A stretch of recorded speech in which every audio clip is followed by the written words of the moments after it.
ఈ నేపథ్యంలో వారికి చర్చలు జరిగాయి. అయితే తెలంగాణలో ఇకపై బెనిఫిట్ షోస్ ఉండవని కూడా తేల్చి చెప్పేశారు తెలంగాణ సీఎం రేవంత్ రెడ్డి. అయితే సినీ పెద్దలకు సీఎం రేవంత్ రెడ్డి ఇకపై తెలంగాణలో ఎప్పుడు కూడా బెనిఫిట్ షోస్ ఉండవని కూడా నిక్కచ్చుగా చెప్పేశారు.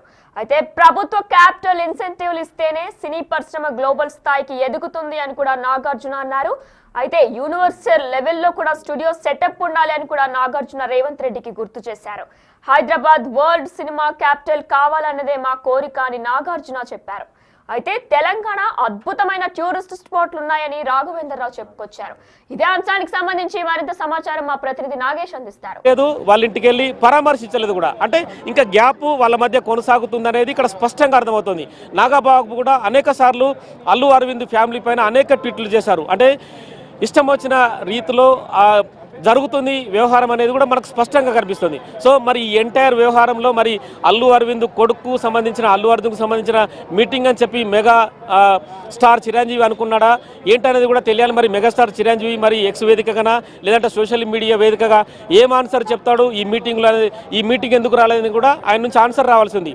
ఎందుకంటే సినిమా పరిశ్రమలో పెద్దన్నగా గతంలో దాసరి నారాయణరావు వ్యవహరించేవారు. దాసరి నారాయణరావు ప్రస్తుతం లేరు. ఎందుకంటే ఈ మధ్యకాలంలో మంచు కుటుంబం కూడా రోడ్డున పడ్డది. మోహన్ బాబు, విష్ణు, మనోజ్ వాళ్ళు కూడా తమ ఇంటి కోసం ఆస్తుల కోసం తన్నుకున్న పరిస్థితి. పోలీస్ స్టేషన్లో ఇప్పటికీ కోర్టు కేసులు కొనసాగుతున్నాయి. మోహన్ బాబు అయితే ప్రస్తుతం హైకోర్టు బెయిల్ రద్దవడంతో ఇప్పటికీ అజ్ఞాతంలో ఉండి పరారులోనే ఉన్నాడు. ఒకప్పుడు మోహన్ బాబు అంటేనే సినిమా పరిశ్రమకు హడల్. మోహన్ బాబు ఏం చెప్పినా కూడా అంటే తను ఏదైనా ఆజ్ఞాపించినా కూడా సినిమా పరిశ్రమ పాటించాలని చెప్పి కూడా చెప్పుకొచ్చేవారు. అంటే మోహన్ బాబుకి ఒకనాడు దాసరి నారాయణరావు కూడా అండగా ఉండారు. ఈరోజు దాసరి నారాయణరావు లేరు. అంటే సినిమా పరిశ్రమ ఒక పెద్దన్న కానీ వాళ్ళను సమస్యలు వస్తే పరిష్కరించే ఎవరు లేరని చెప్పుకోవచ్చు. సో ఇంత పెద్ద మీటింగ్ జరుగుతున్నా కూడా సినిమా పరిశ్రమకు పెద్దన్నగా భావించే చిరంజీవి ఈ మీటింగ్లో లేకపోవడం కూడా చాలా వరకు ఇది క్వశ్చన్ మార్క్. ఎందుకంటే టాలీవుడ్ ఇండస్ట్రీ కావచ్చు, క్రిటిక్స్ విమర్శించే వాళ్ళు కూడా ఎందుకు చిరంజీవి రాలేదని కూడా ప్రశ్నిస్తున్నారు. సో ఇక పవన్ కళ్యాణ్ అయితే ప్రస్తుతం అయితే అతను రాజకీయ నాయకుడుగా డిప్యూటీ సీఎంగా ఉన్నాడు కాబట్టి ఈ మీటింగ్కి రాలేకపోవచ్చు. అంటే రాజకీయ కారణాల వల్ల మీటింగ్కి అటెండ్ కాని పరిస్థితిని అర్థం చేసుకోవచ్చు. కానీ చిరంజీవి ఎందుకు రాలేడనేది మాత్రం ఇక్కడ క్వశ్చన్ మార్కే.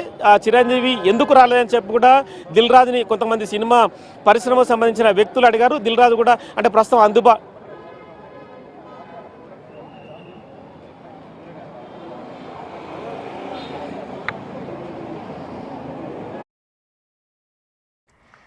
అయితే తెలంగాణలో ఇకపై బెనిఫిట్ షోలు ఉండవని సీఎం రేవంత్ రెడ్డి చెప్పుకొచ్చారు. అయితే ప్రభుత్వ క్యాపిటల్ ఇన్సెంటివ్లు ఇస్తేనే సినీ పరిశ్రమ గ్లోబల్ స్థాయికి ఎదుగుతుంది.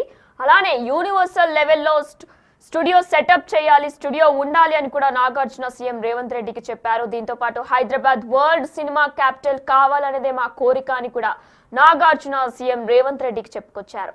దీంతో పాటు తెలంగాణ అద్భుతమైన టూరిస్ట్ స్పాట్లు ఉన్నాయని రాఘవేంద్రరావు చెప్పారు. చిన్న చిన్న విషయాలు పట్టించుకోవద్దని శ్యామ్ ప్రసాద్ రెడ్డి కూడా చెప్పారు. అయితే అసెంబ్లీలో చెప్పిన మాటకు మాత్రం కట్టుబడే ఉన్నామని రేవంత్ రెడ్డి సినీ పెద్దలందరికీ గుర్తు చేశారు. ఏదైతే బెనిఫిట్ షోలు రద్దు చేస్తామని చెప్పారో ఆ మాటకు మేము కట్టుబడే ఉన్నామని తెలంగాణ సీఎం రేవంత్ రెడ్డి మరొకసారి సినీ పెద్దలందరికీ కూడా